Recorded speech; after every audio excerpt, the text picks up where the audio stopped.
होते के साथ वो उच्च कोटि में थे, कहीं ना कहीं अपर कास्ट में थे। 2000 के बाद उन्होंने अपने आप को बैकवर्ड कास्ट कर लिया, बैकवर्ड क्लास में चले गए। वो इस तरीके का स्टेटमेंट है। देखिए, ये तो एक सच्चाई है कि प्रधानमंत्री जिस कास्ट के हैं, गुजरात के अंदर पहले वो ओबीसी के अंदर नहीं आता था। प्रधानमंत्री जब मुख्यमंत्री थे तब उन्होंने उस कास्ट को ओबीसी किया था। ये तो एक सच्चाई है। अब ये सर, अब ये बयान देने की क्या जरूरत है? अब उन्होंने ये भी कहा है कि 2001 में जब वो मुख्यमंत्री बने तो उन्होंने अपनी जो कास्ट है उसको कहीं ना कहीं बैकवर्ड क्लास में शामिल कर लिया। तो मैं भी यही कह रहा हूँ आपसे कि उन्होंने जब मुख्यमंत्री बने तो अपनी कास्ट को ओबीसी के अंदर शामिल किया। और ये चर्चा इसलिए हमेशा होती है कि प्रधानमंत्री बार बार अपने आप को ओबीसी कहते हैं, बार बार वो ये राजनीति करते हैं इस मुद्दे पर। तो जाहिर है सच्चाई देश के सामने आनी चाहिए। पहले हमने देखा सर डिपोटेशन 104 भारतीयों को लेकर के अमृतसर यूएस मिलिट्री का एक एयरक्राफ्ट लैंड करता है। आज 119 इलीगल इमिग्रेंट्स को लेकर के अमृतसर में फिर एक प्लेन आने वाला है। देखिए, पहले जो लोग हमारे भारतीय आए थे जंजीरों में बंधे हुए लाए गए थे। और अफसोस की बात यह है कि हमारे प्रधानमंत्री अभी अमेरिका गए, वहां के प्रेसिडेंट ट्रंप से मिले और उन्होंने इसकी चर्चा नहीं की कि ये जंजीरों में बांध कर क्यों भेज रहे हैं। उन्होंने ये नहीं कहा, इस पे एतराज नहीं किया कि आप इस तरीके से हथकड़ियां लगा के हमारे लोगों को क्यों भेज रहे हैं। और उसके बावजूद प्रधानमंत्री ये कहते हैं कि उन्होंने बड़ी कामयाब मीटिंग की है।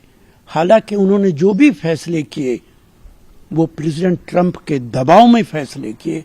और अफसोस की बात है कि इस मुद्दे पर उन्होंने कोई बात नहीं की है। एक नया विवाद छिड़ता है सर। आपकी ही बात कहीं ना कहीं भगवंत मान भी कह रहे हैं, लेकिन वो ये कह रहे हैं कि ये सारे प्लेन जो हैं वो पंजाब में ही क्यों लैंड कर रहे हैं, अमृतसर को ही क्यों चुना जा रहा है? क्या पंजाब को बदनाम किया जा रहा है? और भी कहीं उतारना चाहिए था ये प्लेन? दिल्ली में उतर सकता था या फिर कहीं और हिंडन एयरपोर्ट पे उतर नहीं, सकता देखिए, सबसे बड़ी बात है कि अमेरिका से कोई प्लेन आएगा तो नेचुरली उसे दिल्ली में उतरना चाहिए। ये फैसला तो अमेरिका का फैसला है और भारत सरकार की मर्जी से है। ऐसा नहीं है कि भारत सरकार की मर्जी नहीं और अमृतसर के अंदर उतर जाएगा। ये तो भारत सरकार की मर्जी से हो रहा है। दिल्ली में उतरना चाहिए। और ये इसलिए है ताकि पूरे देश के अंदर, पूरी दुनिया के अंदर मीडिया इस खबर को ना दिखा सके। छुपाने के लिए मीडिया से जो लोग आए थे उनको भी कोशिश की गई थी कि मीडिया से छुपाया जाए। दिल्ली के अंदर यह संभव नहीं था कि यहां जहाज उतरे, हथकड़ी लगे हुए भारतीय निकलें और मीडिया से छुपाया जा सके। नए चीफ इलेक्शन कमिश्नर को लेकर के जो बैठक है वो 17 फरवरी को होगी। 3 सदस्यीय कमेटी है जिसमें प्रधानमंत्री नरेंद्र मोदी स्वयं हैं, एक यूनियन कैबिनेट मिनिस्टर जो कि वो मनोनीत करेंगे प्रधानमंत्री, वो रहेंगे, और नेता प्रतिपक्ष राहुल गांधी जी भी रहने वाले। इस ड्रामे की जरूरत ही नहीं है। प्रधानमंत्री जिसको चाहेंगे उसको अपॉइंट कर देंगे। इस कमेटी के अंदर चीफ जस्टिस ऑफ इंडिया या उनका नॉमिनी हुआ करता था, वो प्रधानमंत्री ने उन्हें निकाल के अपना कैबिनेट मिनिस्टर शामिल कर लिया है। तो अब तो 3 लोगों की जो कमेटी है, फैसला तो 2 लोग करेंगे। इसलिए इस सारे तमाशे की जरूरत नहीं है। ऐसा इलेक्शन कमीशन आपने बनाया है, कमिश्नर, जो आपका कहना मानता है। सुप्रीम कोर्ट इस पे सवाल उठा चुका है।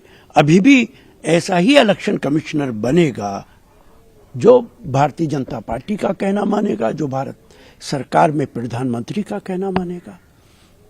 सर, जो ट्विटर हैंडल होता है मुख्यमंत्री हो या फिर प्रधानमंत्री कार्यालय का हो, वो निजी नहीं होना चाहिए, लेकिन मुख्यमंत्री अरविंद केजरीवाल ने उसको केजरीवाल एट वर्क कर दिया। इसको लेकर के दिल्ली बीजेपी तमाम सवाल खड़े कर रही है कि उन्होंने अपने नाम से अपने ऑफिस के ट्विटर हैंडल को कर दिया।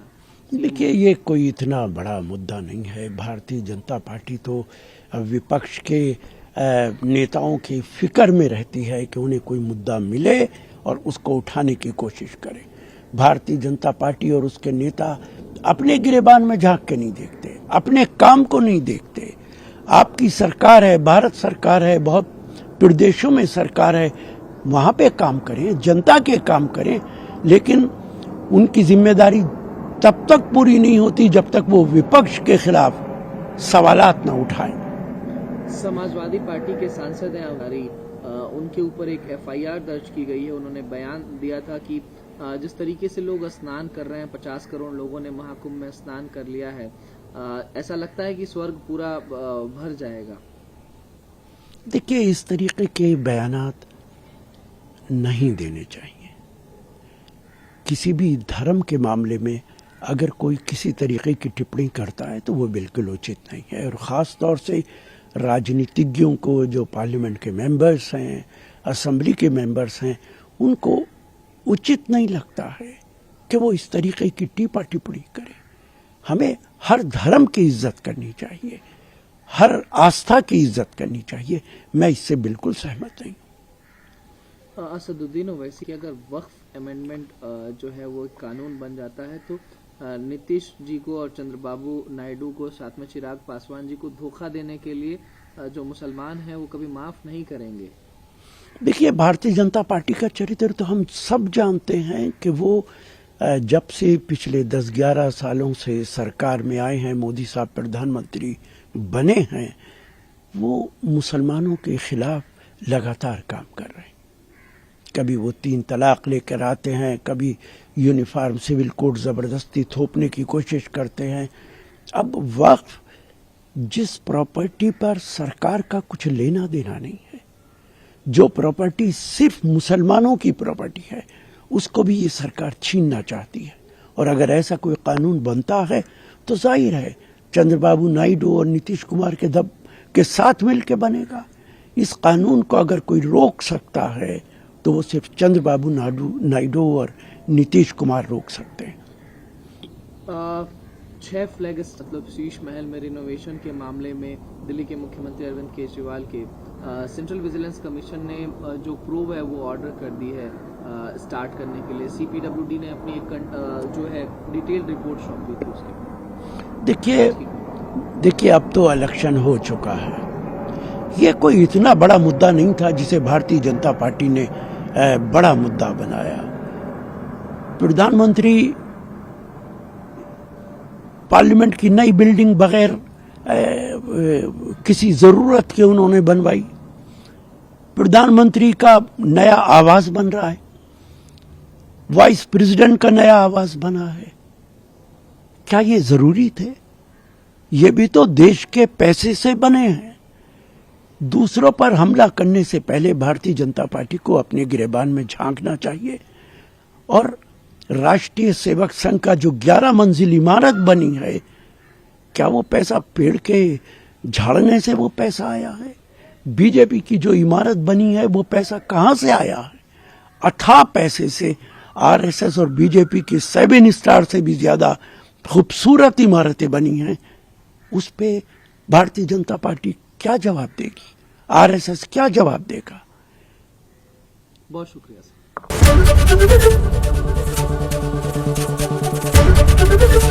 एबीपी गंगा, खबर आपकी, जुबान आपकी।